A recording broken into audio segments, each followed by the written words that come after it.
Hi everyone, welcome to your channel.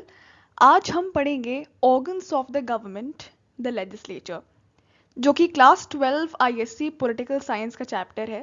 And I will be referring to K Ghai's book. Now, why I am directly jumping on this chapter is because from this chapter you will get most of the questions. This chapter has very high weightage and it is also considered a bit lengthy chapter. So this chapter is very important.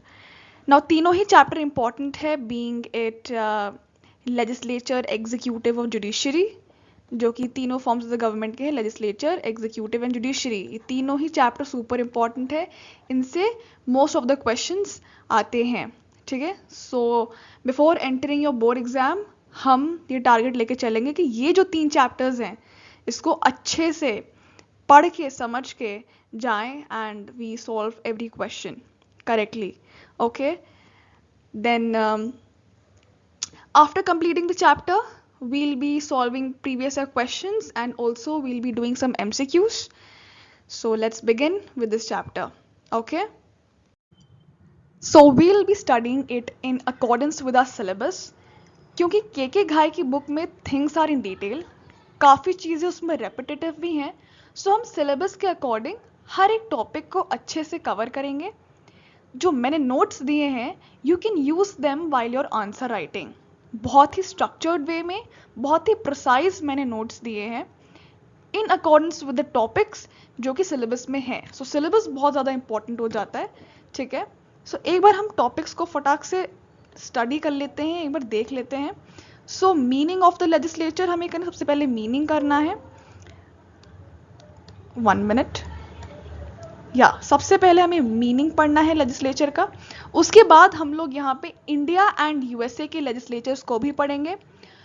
उसमें हमें उसका composition के अंदर जो होता है strength, method of election, tenure, and then we need to study functions में भी you have legislative, constituent, executive, judicial, electoral, financial.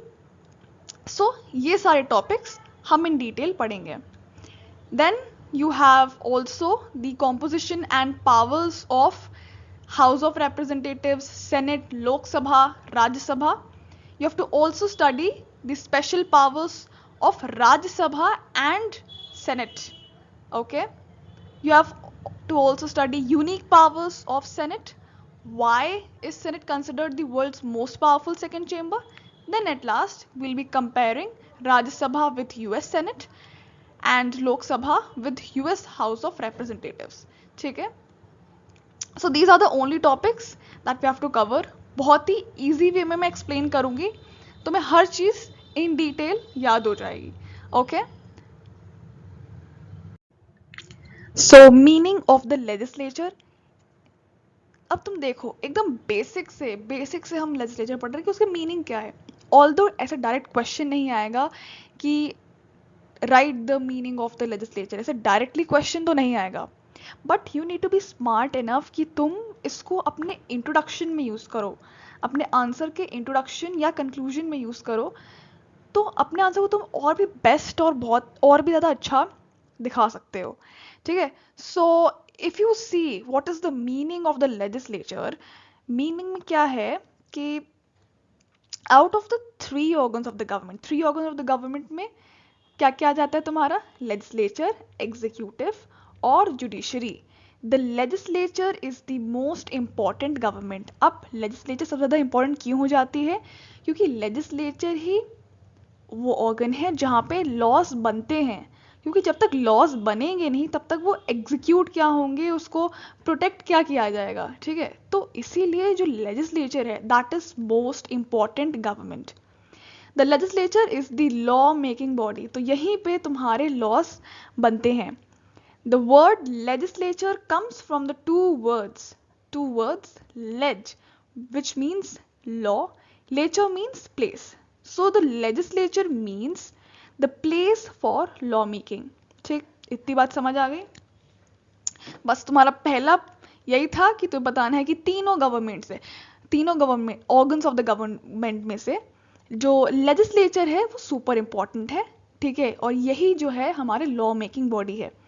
तो अभी तुम देखो, out of the 3 organs of the government, तो जब भी तुम अपने लेजिस्लेचर से कोई भी आंसर शुरू करना, तो हमेशा make sure you mention this line in your introduction. So बहुत ही तुम बेसिक से भी समझा रहे हो और बहुत ही अच्छा आंसर तुम्हारा निकल के आता है. फिर दूसरी चीज़ तुम्हारी ये आ जाएगी जिसमें तुम लेजिस्लेचर को एक्सप्लेन करते हो. तुमने लेजिस्लेचर को 2 हिस्सों में डिवाइड करके फिर एक्सप्लेन किया कि लेज का मतलब क्या होता है, लेचर का मतलब क्या होता है, एंड इन एंड तुमने इसको एक लाइन में, एक वर्ड में समझा दिया. ठीक. Now the next is third thing, another word for legislature is parliament. तो हम इंडिया को क्या बोलते हैं, इंडिया के लेजिस्लेचर को पार्लियामेंट बोलते हैं ना.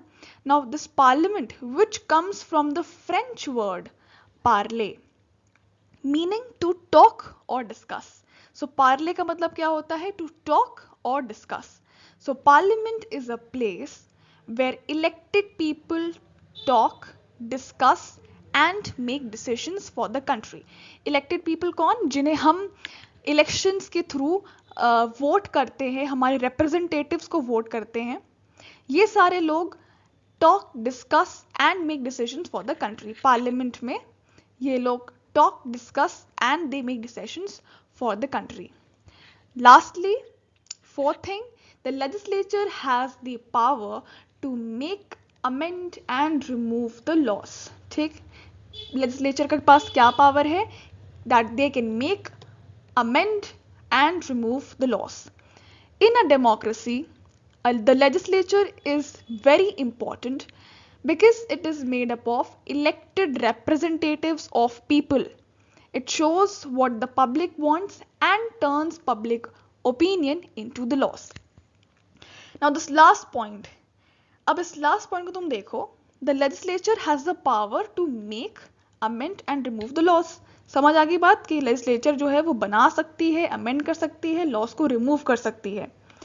In a democracy, अब ये देखो, in a democracy, ये जो word है democracy, ये बहुत ही बढ़िया शब्द है. ठीक है, जब भी तुम अपना आंसर लिखना, make sure you use this word democracy often. ठीक है. The legislature is very important. Important क्यों है, because it is made up of elected representatives. Democracy की सबसे मोस्ट इंपॉर्टेंट थिंग है कि हम अपने गवर्नमेंट को चूज करते हैं. ठीक है. These representatives are the ones जिन्हें हम वोट करके इलेक्ट करते हैं. ठीक है.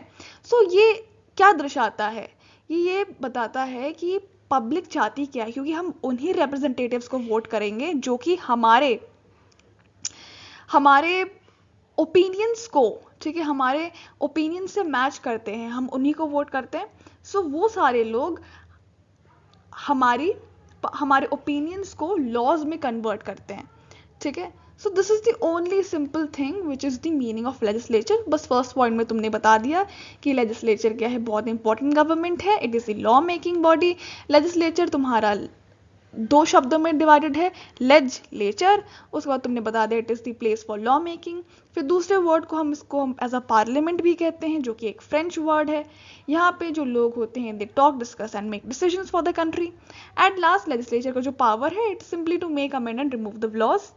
और क्योंकि डेमोक्रेसी में इलेक्टेड रिप्रेजेंटेटिव्स जो हैं, जो legislature is very important because elected representatives of the people, they show like what public wants and they turn the public opinion into the law.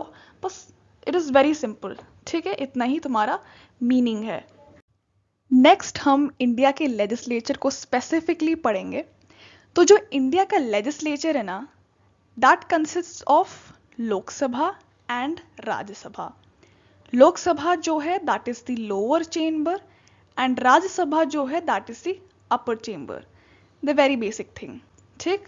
Now हम कॉम्पोजिशन को पढ़ते हैं. कॉम्पोजिशन में सबसे पहली चीज जो हमें पढ़नी है that is the strength. Now let's see the strength of Lok Sabha. The constitution of India allows for maximum of 550 members in the house, with 530 members representing the states, 20 representing the union territories. At present, the Lok Sabha has 543 seats filled by the elected representatives. And out of 543 elected members, 131 members come from the reserved constituencies. ठीक है. देखो, maximum तुम्हारे कितने allowed है, maximum seat कितनी होनी चाहिए, maximum होनी चाहिए 550 मेंबर्स की, ठीक। नाउ आउट ऑफ 550 मेंबर्स तुम्हारे स्टेट में कितने हैं, तुम्हारे यूनियन टेरिटरी में कितने हैं? स्टेट में you have 543 members, union territory में तुम्हारे पास 20 सीट्स हैं 20 मेंबर्स के लिए, ओके। बट इन करंट 550 की जगह 545 सीट्स आर फिल्ड, ठीक है, 545 seats are filled by the elected representatives. Again, elected representatives वो होते हैं जिन्हें हम वोट करते हैं through elections. वो लोग as the member of Lok Sabha बनते हैं, ठीक। अब 545 members में से भी जो 131 members हैं they are from the reserved constituencies. Okay, let's see of Rajya Sabha. The Rajya Sabha should consist not more than 250 members, 238 members representing the states and union territories. They are elected by state legislative assemblies, and 12 members are nominated by the president who have achieved distinctions in the field of art, literature, science and social service. Now if you see of Rajya Sabha में maximum members कितने होने चाहिए, 250, ठीक, जिसमें से जो 238 members है they are from states and union territories. अब स्टेट्स एंड यूनियन टेरिटरीज के स्टेट लेजिस्लेटिव असेंबलीज हैं, ये लोग वहां से इलेक्ट होते हैं, ठीक है। फिर बाकी जो 12 मेंबर्स हैं उनको नॉमिनेट किया जाता है प्रेसिडेंट के द्वारा, ठीक है। अब ये जो 12 लोग होते हैं they have achieved distinctions in the field of art, literature, science or social science, ठीक है। So these are the 12 members nominated members by the president, and ये जो 238 members हैं they are elected by the state legislative assemblies. जो 238 members हैं जो represent कर रहे होते हैं states and union territories को, they are elected by the state legislative assemblies. Understood? Now the next thing that we'll be studying under the composition is the method of elections, ठीक है। सबसे पहले हम बात करते हैं लोकसभा की। लोकसभा के अंदर क्या होते हैं, डायरेक्ट इलेक्शंस होते हैं, ठीक है। The members of Lok Sabha are elected on the basis, क्या क्या बेसिस रहते हैं। सबसे पहले is universal adult franchise. Universal adult franchise का मतलब कोई भी इंडियन सिटीजन जो कि 18 इयर्स से ऊपर है, चाहे वो रिच हो, चाहे वो पुअर हो, चाहे वो मेन हो, चाहे वो विमेन हो, whosoever who is 18 plus they can vote, ठीक है। This is the universal adult franchise. दूसरी चीज आती है तुम्हारी joint electorate system. Joint electorate system का मतलब होता है all voters in a constituency vote for same candidates not based on religion or caste. So अगर तुम्हें याद होगा, हिस्ट्री में पढ़ा होगा कि मुस्लिम लीग जो थी ना उस टाइम उसने डिमांड करी थी for separate electorate. Separate electorate का मतलब था कि जो मुस्लिम वोटर्स जो होंगे they will only vote to a Muslim candidate, ठीक है। And then if you see caste, मतलब अगर एक एससी है, शेड्यूल कास्ट है, so they will vote for a schedule caste only, ठीक है। सो पहले ऐसे सेपरेट इलेक्टोरेट का डिमांड जो मुस्लिम लीग ने किया था। But if you see here it is saying joint electorate. Joint electorate का मतलब होता है, जॉइंट इलेक्टोरेट का मतलब होता है चाहे वो मुस्लिम हो, सिख हो, हिंदू हो, एससी हो, एसटी हो, whosoever, no matter what religion or caste they belong to, they all will vote for a common candidate list, ठीक है। जो कैंडिडेट लिस्ट उस कॉन्स्टिट्यूएंसी की बनेगी, सभी लोग उन्हीं कैंडिडेट्स को वोट करेंगे। ऐसा नहीं होगा कि हम लोग सेपरेटली अपने कम्युनिटी वाइज वोट करेंगे, ठीक है। This is known as joint electorate system. Now, next thing is the reserved seats. So, some seats are reserved for scheduled castes and scheduled tribes. Only SC and ST candidates can contest for these seats, but all voters in the area can vote. इसका मतलब ये है कि कुछ seats जो है वो SCs and STs के लिए रिजर्व कर दी गई हैं, ठीक है। तो उसमें कोई भी SC या ST कैंडिडेट वो कंटेस्ट वो खड़ा हो सकता है इलेक्शन में, पर सारे लोग जो भी कम्युनिटी के लोग हैं वो सभी लोग इन कैंडिडेट्स को वोट कर सकते हैं, ठीक है। But this is reserve for SCs and STs, बाकी वोटिंग सभी लोग कर सकते हैं no matter what community they belong to, ठीक है। Next thing is the single member constituency. So single member constituency जो होती है उसमें क्या है कि each area elects only one member of parliament. Each areas को हम लोग कॉन्स्टिट्यूएंसी कहते हैं। तो जो हमारा बेसिकली जो हमारी कंट्री है ना, they are divided into constituencies, ठीक है। Constituencies means different areas. So each area constituency elects one member, only one member of parliament. मतलब जैसे कि तुम्हारा लखनऊ से एक मेंबर ऑफ पार्लियामेंट जाएगा, दिल्ली से एक मेंबर ऑफ पार्लियामेंट जाएगा, ठीक है। ऐसे ही हर एक कॉन्स्टिट्यूएंसी में से सिर्फ और सिर्फ एक ही मेंबर ऑफ पार्लियामेंट जाएंगे टू, हाँ, they will become the member of parliament. The next thing is the territorial constituency.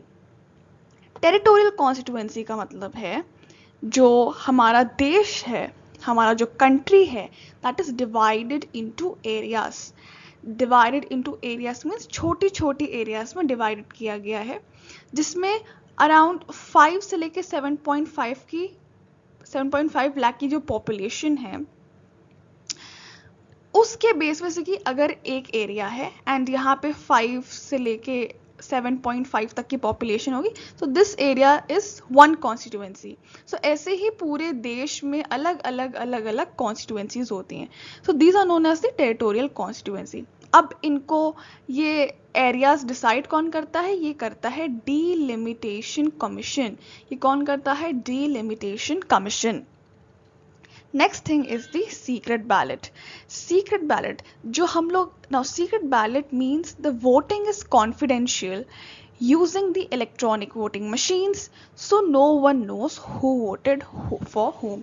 सो जब हम वोट करते हैं ना, तो हम किसी को भी वोट कर सकते हैं।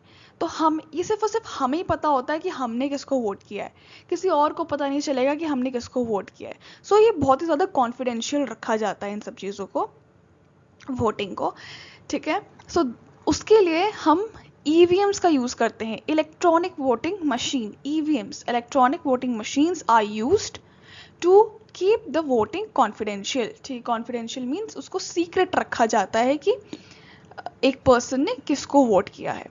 The next thing is the direct election. See, direct election means members, most importantly सबसे इंपॉर्टेंट पॉइंट यही है, डायरेक्ट इलेक्शंस, ठीक है।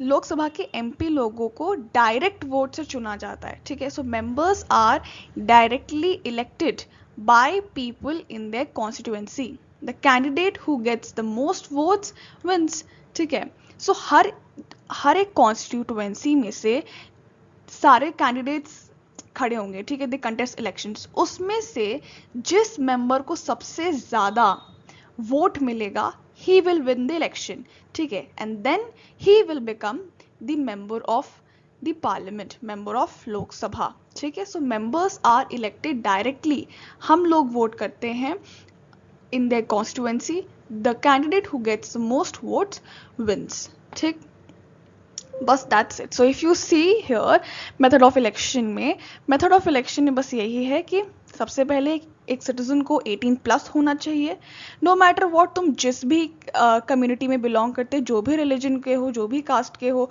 You can vote. कुछ सीट्स हमने SC और STs के लिए रिजर्व करके रखी हुई हैं, पर तब भी हम उन सभी को कोई भी कम्युनिटी से बिलोंग करता है वो सब इन लोग को वोट कर सकते हैं। सिंगल मेंबर कॉन्स्टिट्यूएंसी का मतलब है कि हर एक कॉन्स्टिट्यूएंसी में से हर एक एरिया जो डिसाइड किया गया है उसमें से एक मेंबर इलेक्ट किया जाएगा। फिर है टेरिटोरियल कॉन्स्टिट्यूएंसी। टेरिटोरियल कॉन्स्टिट्यूएंसी का मतलब है कि एक एरिया जो कि उसमें 5 से लेके 7.5 लाख की पॉपुलेशन है, दैट ऐसे ही पूरे इंडिया को डिवाइड कर रखा है on the basis of constituencies. So इसको कौन करता है, इसको देखता कौन है, डिलिमिटेशन कमीशन देखती है। ठीक है, उसके बाद जो हम लोग वोटिंग करते हैं वो कॉन्फिडेंशियल होता है, हम सीक्रेट में करते हैं using electronic voting machines. And most importantly elections are done directly, जहाँ पे हम लोग अपने कॉन्स्टिट्यूएंसी से वोट करते हैं और जो पर्सन जिसके पास सबसे ज़्यादा वोट्स होते हैं he or she becomes the member of parliament और लोकसभा। Okay, that's it. अब हम बात करते हैं method of election of Rajya Sabha की। हमने पढ़ा था कि लोकसभा में क्या होता है, डायरेक्ट इलेक्शंस होते हैं, ठीक, जिसको पीपल वोट करते हैं, पीपल अपने रिप्रेजेंटेटिव्स को वोट करते हैं and then they are elected. ठीक है, राज्यसभा में क्या होता है, राज्यसभा में इनडायरेक्ट इलेक्शंस होते हैं एंड कौन करता है इनको, इलेक्ट एमएलएस। ठीक है, so if you see here the members of Rajya Sabha are elected indirectly by the members of state legislative assemblies. So राज्य सभा को elect कौन करता है, they are elected indirectly. कौन करता है, by the members of state legislative assemblies. जो MLAs होते हैं वो लोग elect करते हैं राज्यसभा के members को, ठीक है, through the method of proportional representation single transferable vote system. ठीक है, किस इस मेथड का नाम क्या है, proportional representation single transferable vote system. फिलहाल के लिए इसके नाम को, इन 6 अक्षरों को अच्छे से याद कर लो, इसके बारे में हम डिटेल में आगे आने वाले चैप्टर में डिस्कस करेंगे। ठीक है, फिलहाल के लिए सिर्फ और सिर्फ तुम नाम जान लो कि इस मेथड के थ्रू जो हमारे एमएलएज होते हैं वो इलेक्ट करते हैं मेंबर्स ऑफ राज्यसभा को। ठीक है, the next thing is each state legislative assembly elects as many representatives as stand allocated to it by the constitution.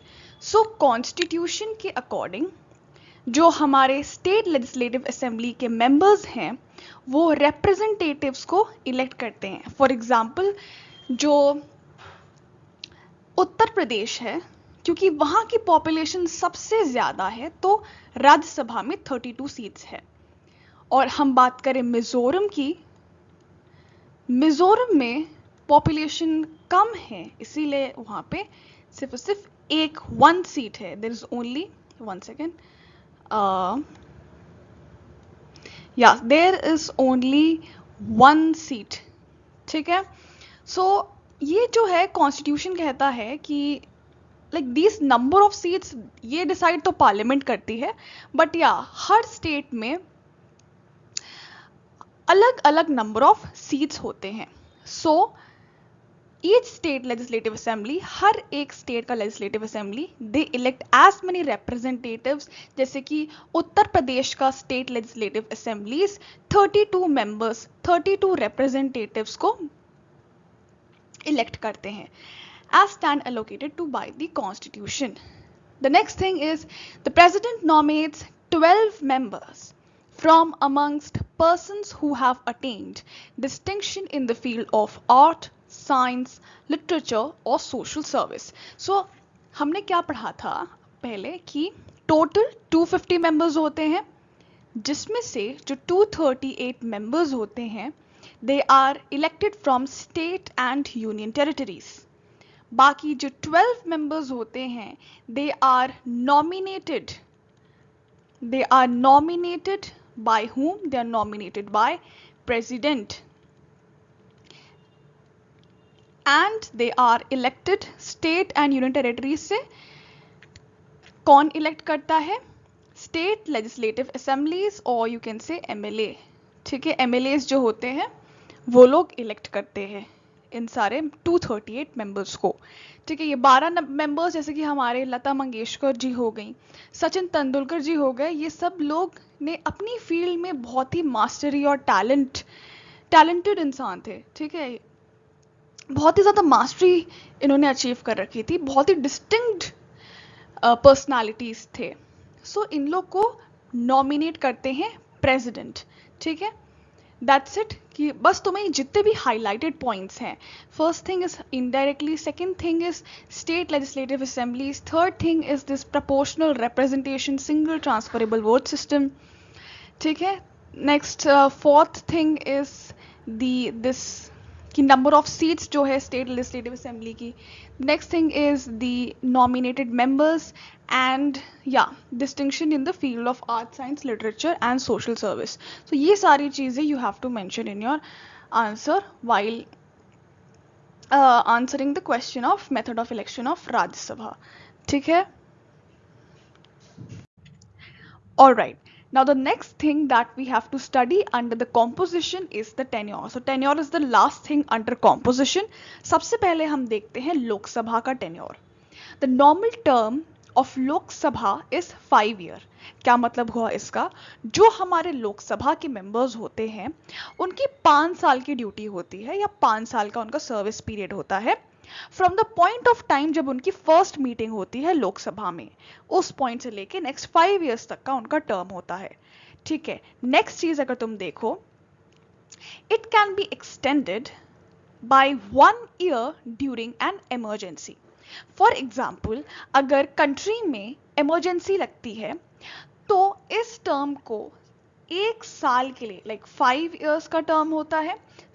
ठीक है, सो फॉर एग्जाम्पल इमरजेंसी लग जाती है एंड उस टाइम पे इलेक्शंस होने होते हैं, लेकिन इलेक्शन इमरजेंसी के कारण नहीं हो पाते हैं, सो उस टर्म को 1 साल के लिए और एक्सटेंड किया जा सकता है।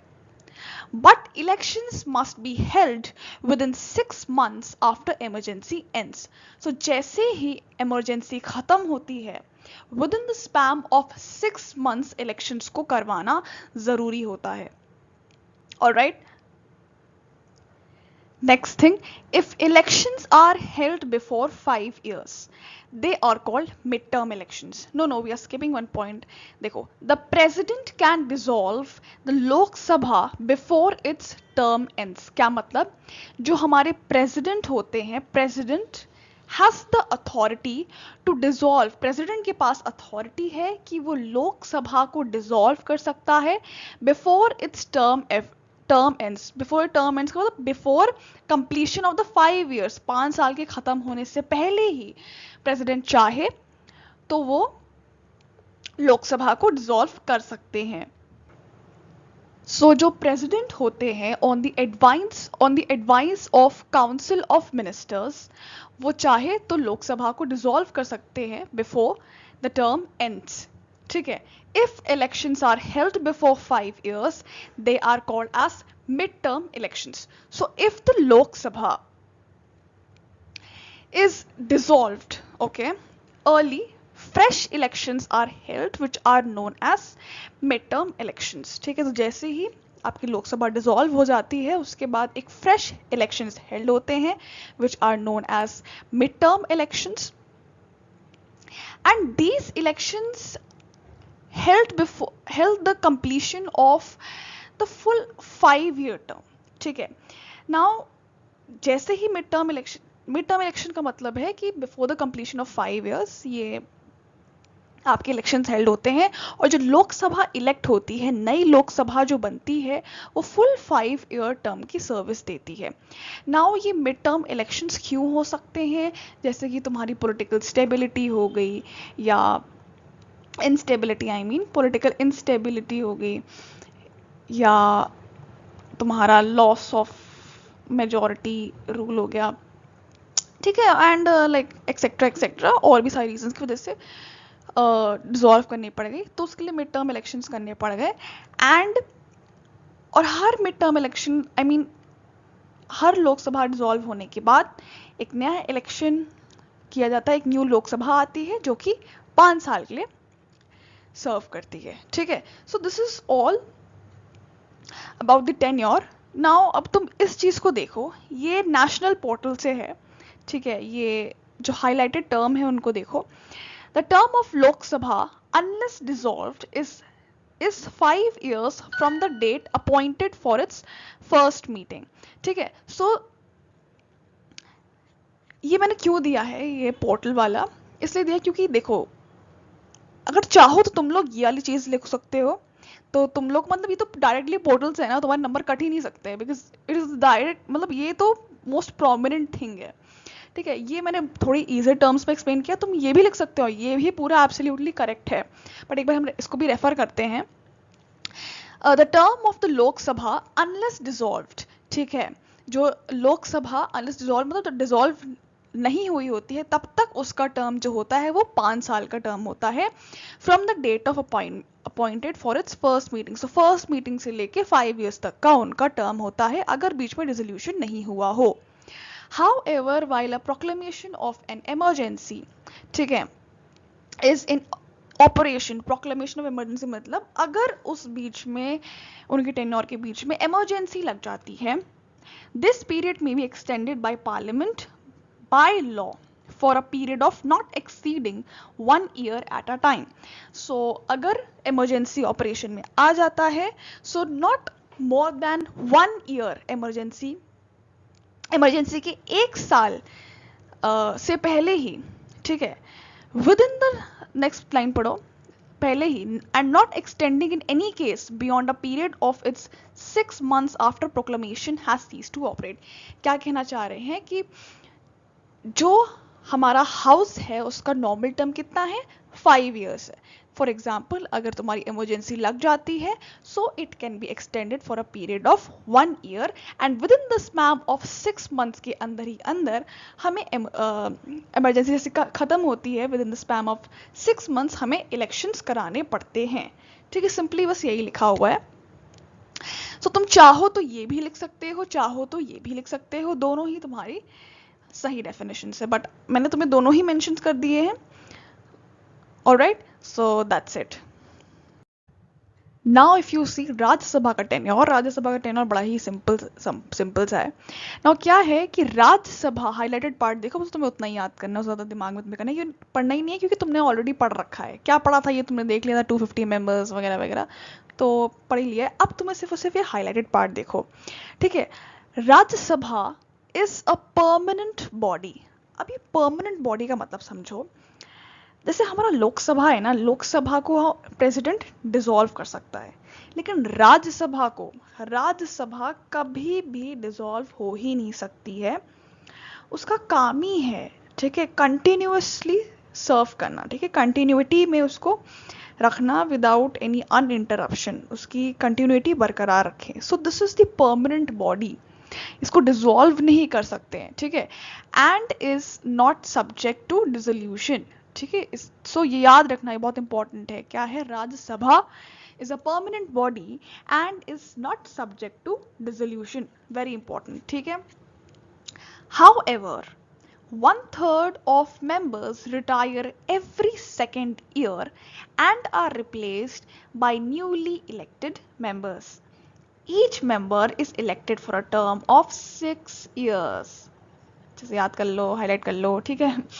So if you see, Rajya Sabha हमारी एक परमानेंट बॉडी है जिसको हम डिसॉल्व नहीं कर सकते हैं, और हर 2 सालों में, एवरी सेकेंड ईयर, ठीक है, हर 2 सालों में क्या होता है, 1/3 of the members they retire. So हर 2 सालों में क्या होता है कि 1/3 of the members, 1/3, remember, 1/3 of the members they retire. ठीक है, उसके बाद एंड आर रिप्लेस्ड, उसके बाद ऑब्वियसली जब रिटायर होंगे तो फिर न्यूली इलेक्टेड मेंबर्स भी आएंगे। ठीक है, so they are replaced by newly elected members. अब हमने इलेक्शन का प्रोसेस ही पढ़ा था, कैसे एमएलए लोग इलेक्ट करते हैं, इफ यू रिमेंबर, है ना। So they are replaced by newly elected members.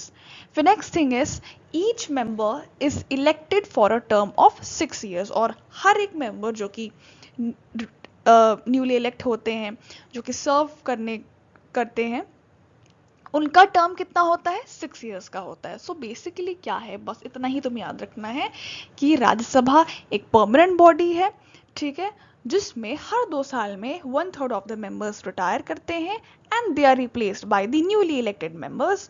और जो मेंबर हमारे इलेक्ट होते हैं वो 6 साल के लिए सर्व करते हैं। That's it.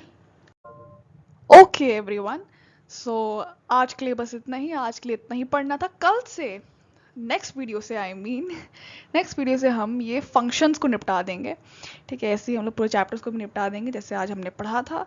आई होप सब कुछ चीज़ें समझ आ गई होंगी। अगर कुछ डाउट वगैरह हो तो कमेंट में पूछ लेना, ठीक है। I will try to explain you there.